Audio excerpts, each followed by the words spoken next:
PSG vient de laisser filer ce joueur pour 0 €.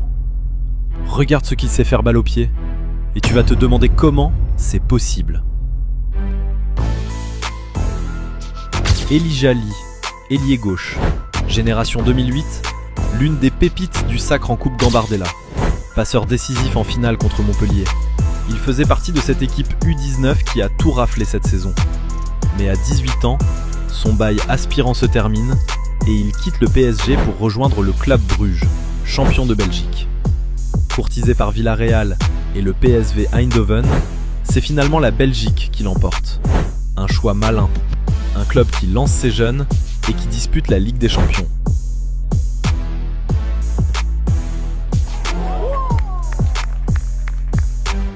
Après Mougueng. asalaamaaleykum mbokk internet yi Senfootball TV nuyu naa leen bu baax jeex leen di am mbégte saa su ñu defal leen vidéo pour ñi nga xam ne ñoo bees seen maa leen wax welcome bienvenue abonné leen cliquer leen si cloche boobu ngeen gis vidéo bi dugal ngeen ma ko salaam ba ñu fàtte tamit un vidéo bi c'est très important mbokk internet yi tey on parle de El Hadji Ly yeneen gis noonu ci vidéo bi mu nekk benn crack mu nekk benn joueur bu xamante ne l'année dernière defoon naa si vidéo cette année aussi tamit defoon naa si vidéo nekk benn joueur bu xamante ne jamono bi nag dem na du côté de Belgique signé jusqu'en 2030 ak club bi di Bruges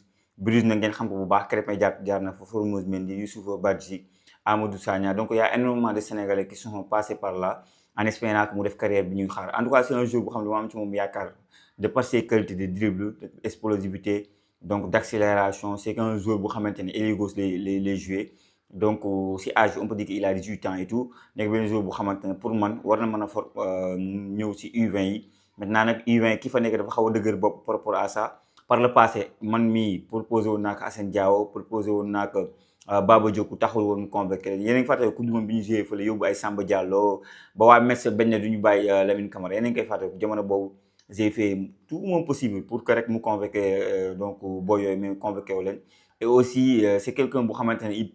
day privilégier football local bi donc pour que ñu am ay contrat pour que ñu am visibilité c'est noble hein c'est noble par rapport ak bëgg jeunes sénégalais yi ñu am dara mais quand même au 1 2 wala 3 jours si c'est effectif pour renforcer ko pour mën a dem jëli ay coupe du monde yooyu parce que coupe du monde U20 moom la coach Maroc bi jël loolu moo ko andi mu nekk équipe A donc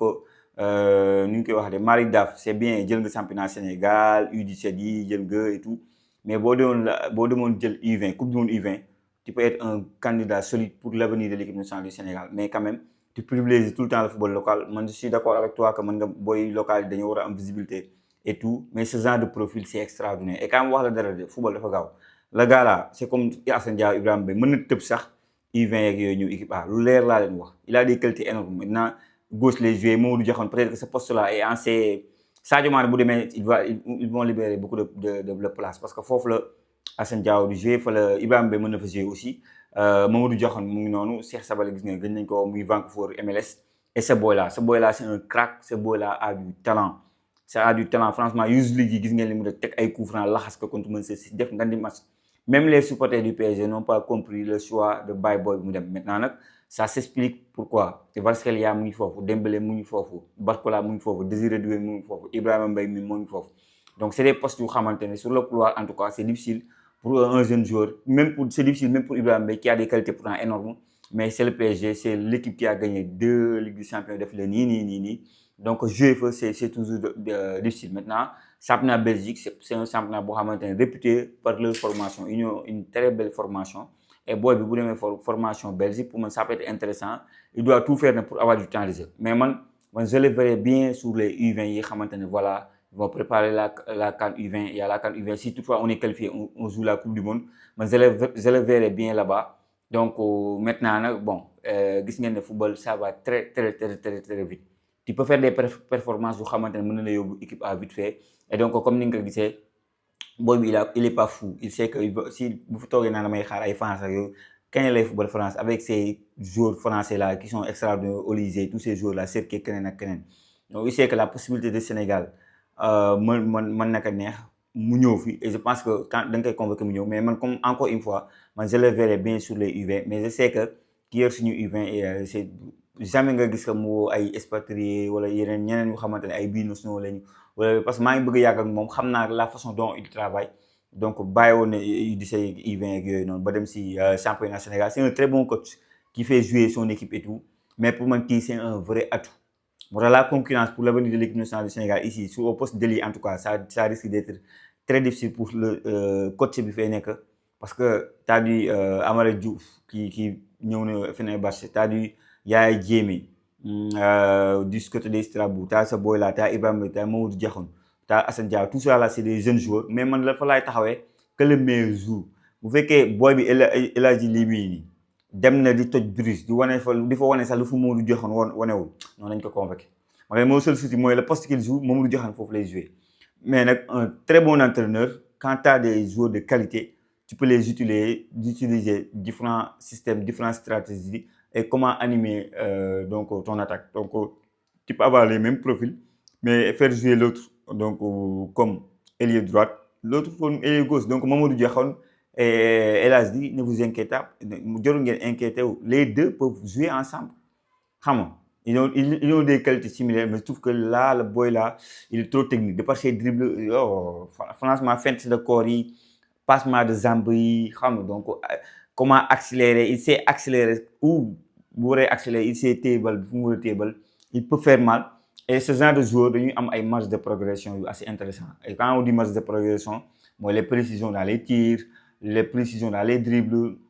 savoir faire les bons passes quand il faut, être décisif. Avec c'est avec l'expérience que tu as. C'est avec l'expérience, en continuant à jouer au football, tu vas avoir de l'expérience, tu vas emmagasiner beaucoup d'expérience et ça va beaucoup t'aider quoi. En tout cas, c'est un profil profil intéressant. Et je vous dis, les joueurs veulent jouer au Sénégal. Demba maa ngi def benn boy yeneen kay gis Thierno Diamanka ñu naan Sénégal juróom bu mu amee 6 ans la dem dama def vidéo dugal ko sur Instagram le gars il s'est abonné vite fait bien fait si man. Je me rappelle de Adil Hamdani moom aussi dama def si moom découverte rek posté que ma ne war na mën a jouer Sénégal vite fait bien fait mu ñëw abonné si man parce que ça veut dire que voilà le Sénégal les intéresse. Je pense que bu fekkoon vidéo bi intéressé ko wala vidéo bi y a rien de voilà gëw mën a dina ñëw de abonné si man et kooku il a claqué pourtant 35 buts sur U17 donc yu kii ni ñu koy waxatee yu Porto c'est-à-dire les performances qu'il bi mu nekk di def te bi mu amee 6 ans la fa jógee liste des yëpp addunaam bi Portugal la ko def waa Portugal ñoo koy coytu pour mu ñëw Portugal man ma def vidéo ne war na mën a ñëw jouer Sénégal dooleel Sénégal booy mu def vidéo boobu mu ñëw non seulement mu like vidéo bi mais mu ñëw abonné ci man c'est-à-dire que booy boo defee benn stratégie en place pour convaincre leen war nañoo mën a ñëw Sénégal. Encore une fois man bis muy dugal ci fédération sénégalaise de football mon rôle le travail que je voulais faire c'était ça dénicher les talents parce que aussi baax na ngay wax benn affaire mais quand on te propose un programme benn fédération ñëw ñu ne yow war gis nañ la si